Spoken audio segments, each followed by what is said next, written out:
1888ஆம் ஆண்டு November 11ல Saudi Arabia நாட்டில் உள்ள மெக்கா என்னும் ஊர்ல தாங்க பிறக்கிறாரு நம்ம அப்துல் கலாம் ஆசாத் அவர்கள்.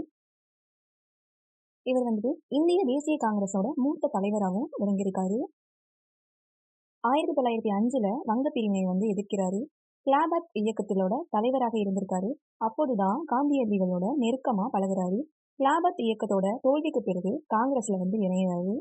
காந்தியடிகளின் கொள்கைகளை பரப்புறாரு. காந்தியின் வன்முறையற்ற சட்ட மறுப்பு இயக்கம் பற்றிய கருத்துக்களுக்கு ஆதரவளிக்கிறாரு.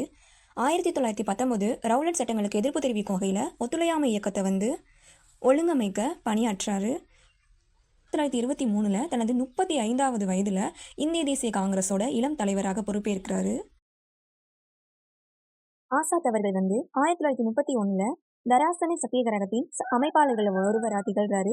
1940ல இருந்து 1945 வரை காங்கிரஸோட தலைவராக பணியாற்றாரு. அப்போதுதான் வெள்ளையனே வெளியேறு கிளர்ச்சியும் தொடங்கப்படுது. சுதந்திரத்துக்கு பின்பு உருவான அரசின் முதல் கல்வி அமைச்சரும் இவர்தான். இவரோட பிறந்த நாளான நவம்பர் 11 தான் நாம எல்லாரும் தேசிய கல்வி நாளாக கொண்டாடிட்டு வரோம்.